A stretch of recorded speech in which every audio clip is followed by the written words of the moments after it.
ಕರ್ನಾಟಕ ವಿಧಾನಸಭೆ speaker UT Khader ಭಾನುವಾರ ನಡೆದ ಇಂಡಿಯನ್ ಮೋಟಾರ್ ಸ್ಪೋರ್ಟ್ಸ್ ಕ್ಲಬ್ ಆಯೋಜಿಸಿದ್ದ ಡರ್ಟ್ ಟ್ರ್ಯಾಕ್ ರೇಸಿಂಗ್ ಸ್ಪರ್ಧೆಯಲ್ಲಿ 4ನೇ ಸ್ಥಾನ ಪಡೆದರು.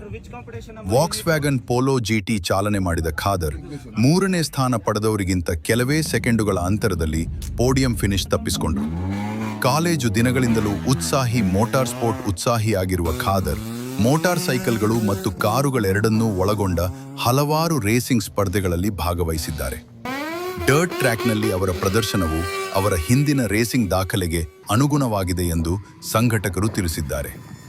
ಕಾರ್ಯಕ್ರಮದ ನಂತರ ಅನೌಪಚಾರಿಕವಾಗಿ ಮಾತನಾಡಿದ ಖಾದರ್, ಅವರು ಮೋಟಾರ್ ಸ್ಪೋರ್ಟ್ ಅನ್ನು ಫಾಲೋ ಮಾಡುತ್ತಿದ್ದೇನೆ ಮತ್ತು ಚಾಲನೆಯನ್ನು ಆನಂದಿಸಿದ್ದೇನೆ ಎಂದು ಹೇಳಿದರು. ಈ ಅನುಭವವನ್ನು ತಮ್ಮ ಅಧಿಕೃತ ಜವಾಬ್ದಾರಿಗಳಿಂದ ಉಲ್ಲಾಸಕರ ಬದಲಾವಣೆ ಎಂದು ವಿವರಿಸಿದರು.